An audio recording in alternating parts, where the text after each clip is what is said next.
पश्चिम बंगाल विधानसभा चुनाव के आज परिणामों का दिन है। तब पश्चिम बंगाल में भारतीय जनता पार्टी का कमल खिला है। ऐसे में वडोदरा शहर भाजपा अध्यक्ष डॉक्टर जयप्रकाश सोनी की ओर से परिणाम लाइव देखा गया है। तब उनकी ओर से इस मामले में प्रतिक्रिया देते हुए इस जीत के जश्न को मनाते हुए ये कहा गया है कि पश्चिम बंगाल में अब कुशासन का अंत आ रहा है। भारत के प्रधानमंत्री नरेंद्र मोदी और गृह मंत्री अमित शाह पश्चिम बंगाल में रात दिन मेहनत कर कार्यकरों के साथ मशक्कत कर रंग लाए हैं और उसी का ये परिणाम है।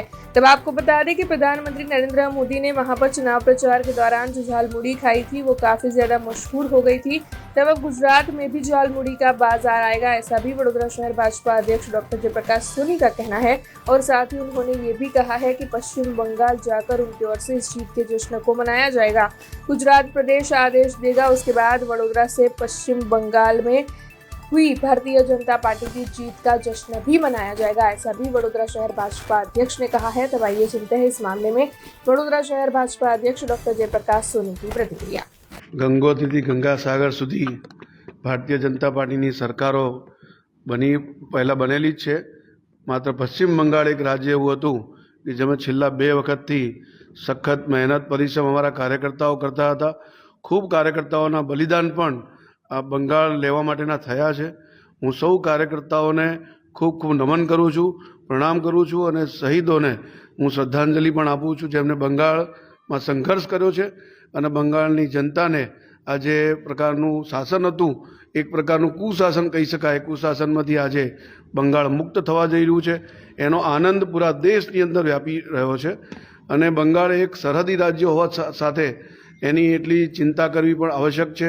ભારતીય જનતા પાર્ટીના અમારા શીર્ષસ્થ નેતૃત્વ માન્ય નરેન્દ્રભાઈ અને માન્ય અમિતભાઈએ જે પ્રકારે પોતે પ્રચાર પ્રસાર કર્યો અને પૂરું ધ્યાન આપીને બંગાળ આ વખતે આપણને જીતી જવાય એ પ્રકારના પ્રયત્નો થયા છે અને આજે આપણે રિઝલ્ટમાં પણ જોઈ રહ્યા છીએ કે લગભગ 192 સીટ પર અત્યારે ભારતીય જનતા પાર્ટી આગળ વધી રહી છે અને ટીએમસી 100 સીટ પર નથી મેળવી રહ્યું। આ જ બતાવે છે કે બંગાળની જનતા એ ભારતીય જનતા પાર્ટી સાથે છે। જેવી રીતે અત્યાચારો થયા છે, અત્યાચારોથી મુક્ત થવા માટે આ જે નાગરિકોએ જે સમર્થન આપ્યું છે, જન સમર્થન આપ્યું છે ભાજપાને, એ જ આ બતાવી રહ્યું છે કે હવે વિકાસની ગતિ બંગાળની અંદર પણ દોડવાની છે। પ્રધાનમંત્રીજી અમારા અવનવા પ્રયોગ કરતા રહેતા હોય છે। આ વખતે એમને બંગાળની અંદર ખુદ જ્યારે રસ્તા ઉપર એ પ્રચાર માટે નીકળ્યા હતા એમને એક દુકાન જોઈ જ્યાં ઝાલમુડી મળતી હતી, એમને પોતે ખાઈ અને એ ઝાલમુડીનો પ્રચાર પણ કરી લીધો છે। અને ગુજરાતી તો બહુ એકદમ એકા છે। એક અમારી કંપની એની ગુજરાતની તો એને ઝાલમુડીની આ જે પ્રોડક્ટ છે એને બજારમાં લોન્ચ પણ કરી દીધી છે। એટલે ઝાલમુડી હવે બંગાળ ખાવાની જરૂર નહીં પડે, ગુજરાતમાં પણ તમને એ જ ઝાલમુડી ખાવા મળશે। અને જો બંગાળમાં સારી સ્થિતિમાં આગળ નીકળીએ છીએ આપણે, જે દેખાઈ રહ્યું છે, તો બંગાળમાં પણ જઈને આપણે જશ્ન મનાવી શકીશું। हमसे जुड़े रहने के लिए हमारे YouTube चैनल को सब्सक्राइब करें और नई वीडियो की नोटिफिकेशन के लिए बेल आइकॉन को दबाएं।